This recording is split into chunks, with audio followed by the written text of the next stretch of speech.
Railway ALP परीक्षा की तैयारी में जुटे हैं तो ये विश्लेषण बिल्कुल आपके लिए है। आज हम लोग फिजिक्स के एक बहुत ही जरूरी चैप्टर कार्य, शक्ति और ऊर्जा को एकदम आसान भाषा में समझेंगे और ये भी देखेंगे कि इस पर अपनी पकड़ मजबूत कैसे करनी है। तो सबसे पहले स्क्रीन पर दिख रहे इस नंबर को देखिए। ये सिर्फ एक नंबर नहीं है, ये आपके सिलेक्शन की गारंटी हो सकता है। जी हाँ, इस अकेले चैप्टर से 2 से 3 सवाल आने तो पक्के हैं। और हमारा लक्ष्य क्या है? यही कि ये सारे नंबर आपकी जेब में हों। तो इस चैप्टर को पूरी तरह से समझने के लिए हमने एक छोटा सा रोड मैप बनाया है। हम इन 6 पॉइंट्स पर एक एक करके बात करेंगे। तो पहला सवाल यहीं उठता है कि आखिर ये चैप्टर इतना खास क्यों है। भाई सीधी सी बात है, क्योंकि यहाँ से मिलते हैं पक्के पकाए नंबर। ये सिर्फ कोई थ्योरी नहीं है, बल्कि स्कोर बढ़ाने का एक सीधा रास्ता है, एक गोल्डन चांस है। ठीक है, तो चलिए अब मुद्दे पर आते हैं। देखिए, सबसे आम गड़बड़ कहाँ होती है? कार्य और शक्ति में। लोग अक्सर इन दोनों को एक ही समझ लेते हैं, पर फिक्र की कोई बात नहीं, आज के बाद ये कन्फ्यूजन आपको कभी नहीं होगा। तो सबसे पहले ये समझते हैं कि कार्य या वर्क आखिर है क्या। देखिए, आम बोलचाल में हम मेहनत को ही काम के देते हैं, पर फिजिक्स में ऐसा नहीं है। यहाँ कार्य का मतलब तभी होता है जब आप किसी चीज पर जोर लगाएं और वो चीज अपनी जगह से हिले भी, मतलब डिस्प्लेसमेंट होना जरूरी है। सोचकर देखिए, आप एक भारी दीवार को घंटों तक धक्का देते रहें, पसीने से तरबतर हो जाएं, लेकिन अगर दीवार 1 इंच भी नहीं खिसकी तो फिजिक्स की नज़र में आपने शून्य, जीरो काम किया। और अब इस टेबल को देखिए, ये कार्य और शक्ति के बीच के सारे कंफ्यूजन को एकदम क्रिस्टल क्लियर कर देगा। सीधी सी बात है, कार्य मतलब कितना काम हुआ और शक्ति मतलब वो काम कितनी तेजी से हुआ। टाइम का खेल है सारा। इसे ऐसे समझिए, एक मजदूर को एक दीवार बनाने में 10 दिन लगते हैं और एक मशीन उसी दीवार को 1 दिन में बना देती है। काम तो दोनों ने बराबर किया, यानी कार्य बराबर है, लेकिन मशीन की शक्ति मजदूर से कई ज्यादा है ना? सिंपल। चलिए, कार्य और शक्ति को समझने के बाद अब हम आते हैं ऊर्जा पर। आखिर ये ऊर्जा क्या है? असल में ऊर्जा ही तो वो चीज है जिसकी वजह से कार्य हो पाता है। जब भी कोई काम होता है, एनर्जी एक जगह से दूसरी जगह ट्रांसफर होती है।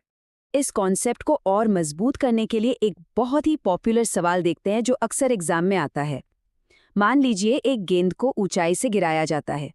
जब वो ठीक आधे रास्ते में होती है तो उसमें कौन सी एनर्जी होगी?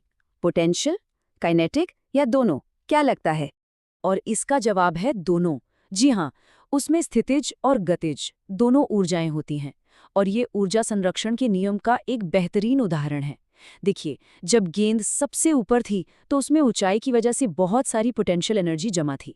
जैसे जैसे वो नीचे आती है उसकी पोटेंशियल एनर्जी घटती जाती है और काइनेटिक एनर्जी यानी गति की एनर्जी बढ़ती जाती है।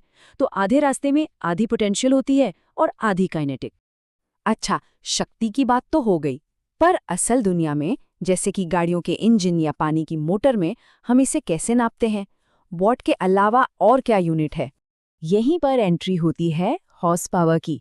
आपने ये नाम तो जरूर सुना होगा, है ना? पर क्या आपको इसकी कहानी पता है? इसे जेम्स वॉट ने बनाया था ताकि वो लोगों को समझा सकें कि उनका बनाया भाप का इंजन कितने घोड़ों के बराबर ताकतवर है। कितनी मजेदार बात है।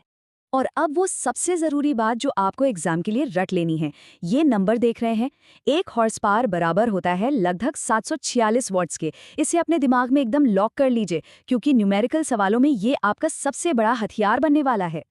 चलिए, अब इस ज्ञान को इस्तेमाल करके देखते हैं। मान लीजिए एक सवाल है, एक 500 किलो की लिफ्ट को ऊपर उठाने के लिए कितने हॉर्स पावर की मोटर चाहिए? देखिए, प्रोसेस बड़ा सिंपल है। स्टेप 1, वजन से फोर्स निकालो। स्टेप 2, फोर्स और वेलोसिटी से पावर निकालो जो वॉट्स में आएगी। और स्टेप 3, उस वॉट वाली पावर को 746 से भाग देकर हॉर्स पावर में बदल दो। बस हो गया। तो थ्योरी और फॉर्मूले तो हो गए। अब आते हैं उस हिस्से पर जिसका सबको इंतजार रहता है, एग्जाम में आने वाले सवाल। क्योंकि सारा ज्ञान तभी काम का है जब हम उसे नंबरों में बदल पाएं। और यहाँ एक छोटी सी एक्सपर्ट टिप है। रेलवे एग्जाम्स में पेपर सेट करने वालों को ना पंप और लिफ्ट वाले सवाल बहुत पसंद हैं। तो अगर इस चैप्टर से कुछ पक्का करना है तो इस तरह के सवालों की प्रैक्टिस जरूर कर लीजिएगा। अब एक और बहुत काम का कॉन्सेप्ट है, वर्क एनर्जी थ्योरम या कार्य ऊर्जा प्रमेय। सुनने में शायद भारी लगे पर है बहुत आसान। ये बस इतना कहता है कि आप किसी चीज पर जितना कार्य करेंगे उसकी काइनेटिक एनर्जी में उतना ही बदलाव आएगा। मतलब धक्का दो, स्पीड बढ़ाओ, ब्रेक लगाओ, स्पीड घटाओ, सिंपल। और ये थ्योरम ना बड़े मजेदार और कंफ्यूजिंग सवालों को हल कर देता है। जैसे ये वाला सवाल देखिए, एक भारी भरकम ट्रक और एक हल्की सी कार, दोनों की काइनेटिक एनर्जी बिल्कुल बराबर है, दोनों पर एक जैसा ब्रेकिंग फोर्स लगाया गया। अब सवाल ये है कि कौन पहले रोकेगा, ट्रक या कार? इसका जवाब आपको चौंका सकता है, क्योंकि दोनों एक ही दूरी पर रुकेंगे। क्योंकि वर्क एनर्जी थ्योरम के हिसाब से अगर काइनेटिक एनर्जी और फोर्स बराबर है तो दूरी भी बराबर होगी।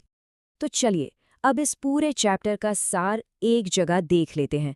ये है आपकी फाइनल फॉर्मूला शीट, जो लास्ट मिनट रिवीजन के लिए एकदम परफेक्ट है। कार्य, kinetic energy, potential energy, power, सब कुछ यही है। बस इन फॉर्मूलों को अच्छे से समझ लीजिए और आप इस चैप्टर के किसी भी सवाल को हल करने के लिए पूरी तरह तैयार हैं। और जाते जाते आपके लिए एक दिमागी कसरत, एक सवाल छोड़कर जा रहा हूं।